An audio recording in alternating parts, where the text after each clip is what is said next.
JCC akan mereaksi satu video kesaksian Choky Sitohang yang beliau mantan presenter artis di Indonesia.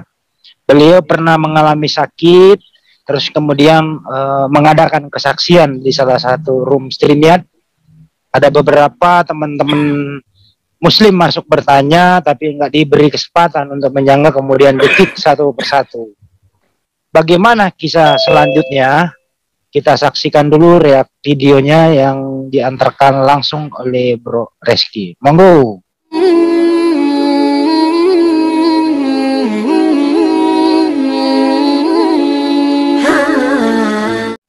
Mau daftar Mantap Pak, mantap. Bapak mau nanya apa sama saya? Nanya Tata. Nah, apapun yang baik. Saya mau nanya dikit nih, Pak.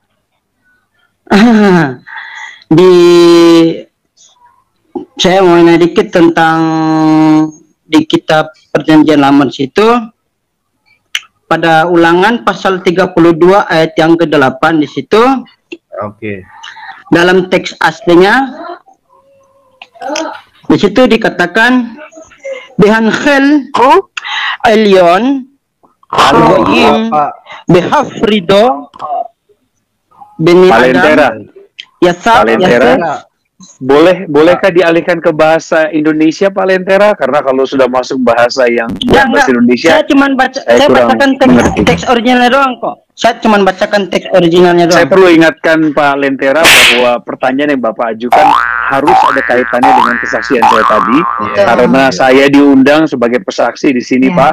Saya bukan penelah Alkitab. Jadi Bapak boleh lanjutkan, tapi Bapak harus ingat pesan kami tadi. Silakan, Pak.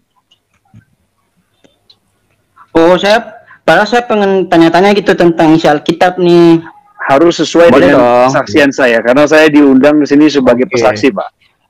Oke, mungkin Pak Lentera ini tidak masuk dalam kategori kita ya. Tadi sudah di-note bahwa ini. Ya. Oke, kita langsung ke Pak Rosi. Shalom Pak Rosi.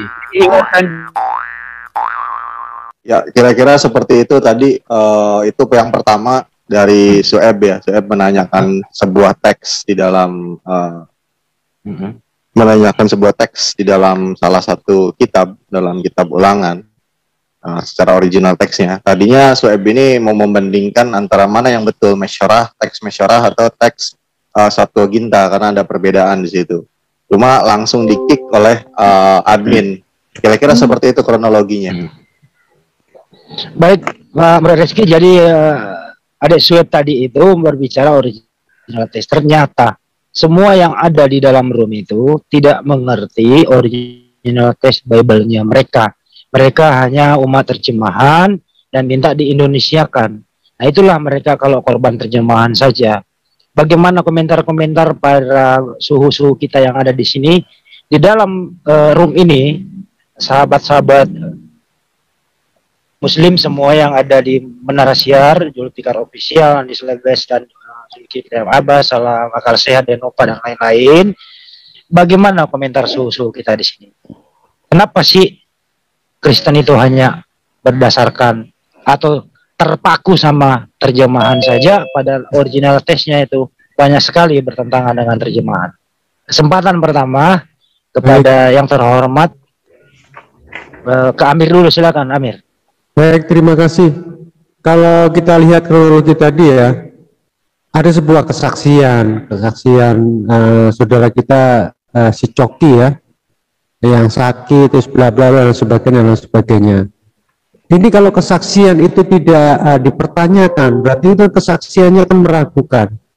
Justru kami di sini ya, pejuang-pejuang JCC, ke StreamYard-nya si siapa tadi, YouTube, gereja YouTube atau apa itu saya kurang paham. Itu kan harusnya sebagai pengimbang ya. Jadi sebuah berita kalau ada penyeimbang, itu beritanya menjadi valid. Nah, ini teman kita belum menjelaskan sesuatu, pertanyaannya juga belum mengarah, tetapi kok dengan sepihak langsung di-kick. Ada apa ini di sana? Apakah mereka itu takut dibongkar kesaksiannya. Ada sesuatu yang di sana yang nggak beres. Dan satu kali lagi ini sebagai bukti. Maka dari itu teman-teman, kalau kita main ke sana, ya saksikan di sini. Nanti ada 3 teman kita, 3 pejuang JCC yang akan di-kick dari sana. Lihat sendiri dan saksikan sendiri. Padahal kami di sana ini hanya mempertanyakan apakah betul kesaksiannya itu, apakah berkorelasi dengan Alkitab mereka sendiri. Tetapi mereka tidak mau menjawab, mereka itu malah mengalihkan ke hal-hal yang lain, dan ujung-ujungnya pejuang kita dikeluarkan sepihak. Demikian pendapat saya, Mas Andi. Silakan yang lain dilanjutkan. Oke, terima kasih Amir kita. Langsung ke Gurunda kita dulu. Zulkifli M. Abbas. Silakan tanggapannya, monggo. Baik, bismillahirrahmanirrahim. Assalamualaikum warahmatullahi wabarakatuh.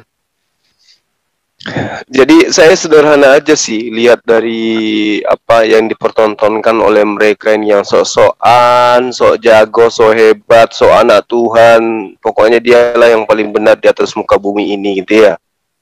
Tapi ada yang aneh bin gila menurut saya. Kenapa saya katakan demikian? Mereka ini kan orang Indonesia ya kan. Mereka ini adalah umat terjemah.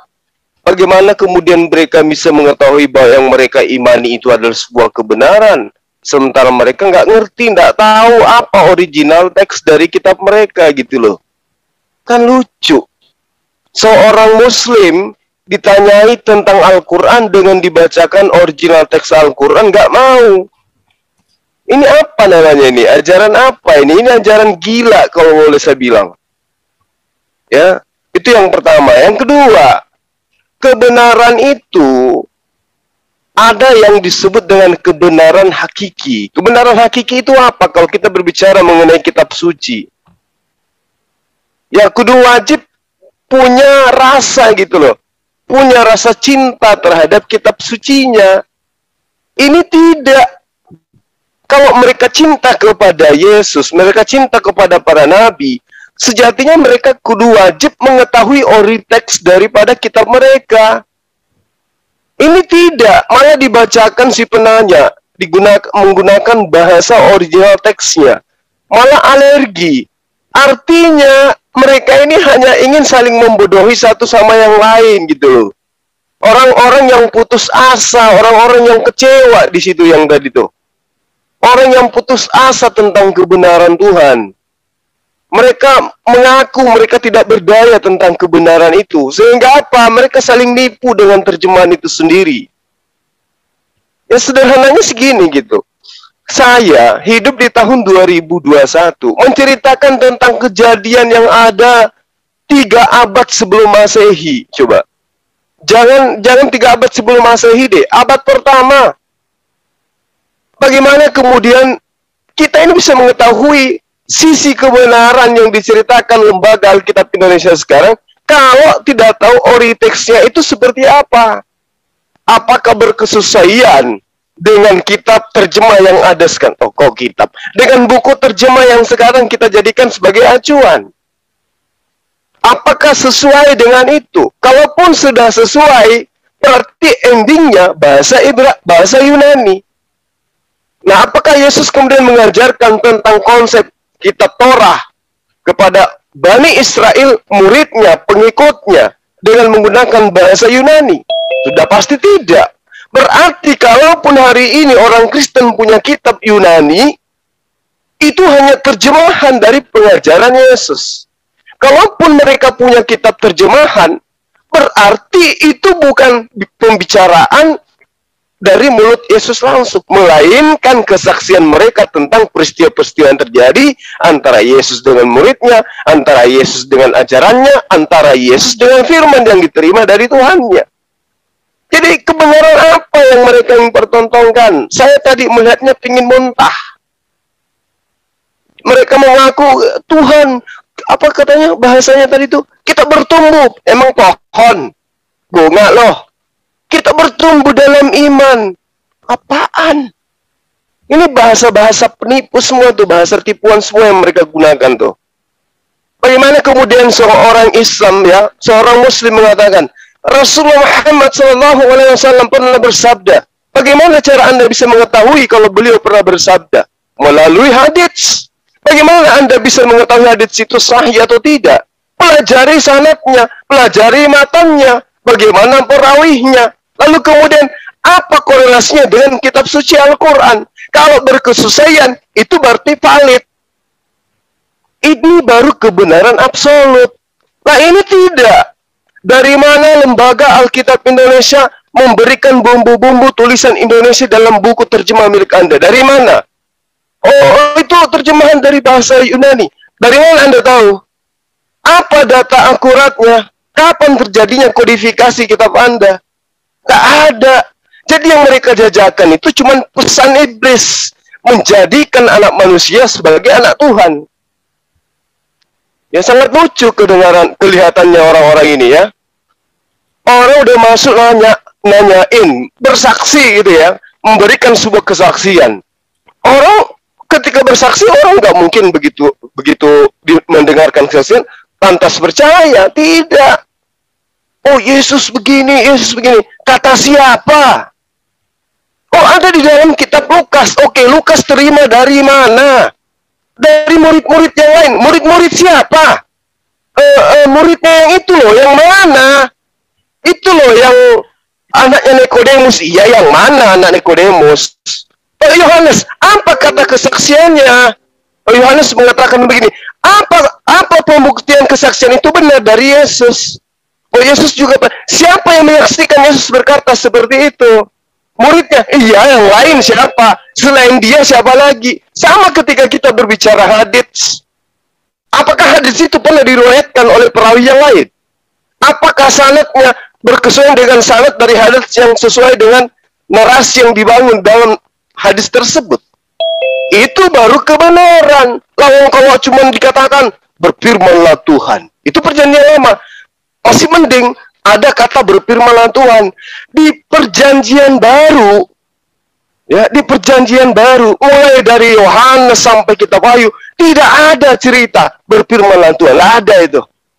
Yang ada Teofilus yang mulia. Banyak orang yang menyusun berita tentang peristiwa-peristiwa yang terjadi di antara kita. Karena itulah saya merasa tertarik untuk menyusunnya kembali melalui penyelidikan-penyelidikan. Alah, ini mah bukan firman Tuhan. Ini dongeng.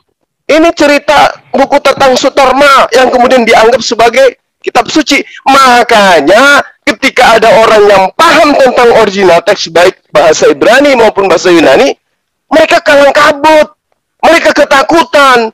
Kenapa? Karena di situ ada dusta, di situ ada tipuan. Benar apa yang dituliskan oleh pengarang kitabnya mereka sendiri, yang kemudian mereka kasih sampul Matius, padahal bukan Matius. Dia dianggap Lewi.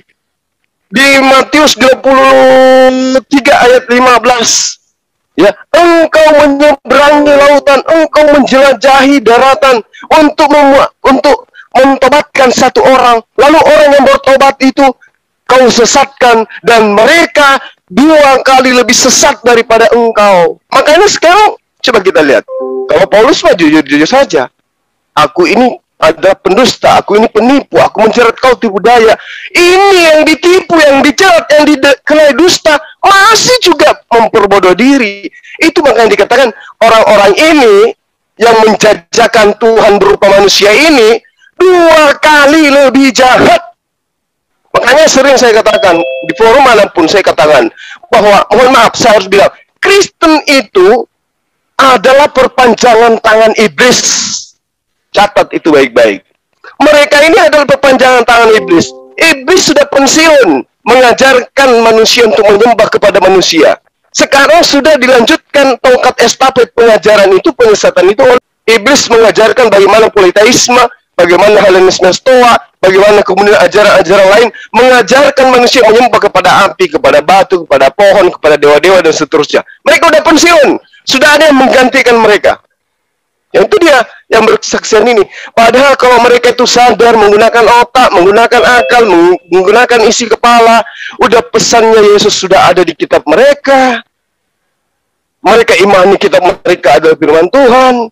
Yesus mengatakan dengan valid, jika ada yang berkata kepadamu, ada Yesus di sini, ada Yesus di sana, jangan kau percaya. Jangan kau percaya. Lawang ini mentang-mentang presenter, mentang-mentang mantan artis, begitu dia mengatakan, aku ketemu Yesus, aku dijama-jama, aku ditiupi, aku di ini, aku di itu, dan seterusnya sampai orang-orang yang bahlil ini percaya gitu loh. Otak ditaruh di lutut. Susah ngomong sama orang kayak begini. Kenapa mereka tidak bisa sparring dengan kita? Ayo. Kenapa? Karena pertama kita menggunakan akal, mereka tidak menggunakan akal. Kedua, kita menggunakan kalamullah, mereka menggunakan perkataan manusia. Itulah sebabnya mereka susah untuk berdialog dengan kristol-kristol yang ada di ZZC ini. Demikian untuk sementara. Semoga ada serigala yang masuk, nanti kita sate sama-sama. Terima kasih.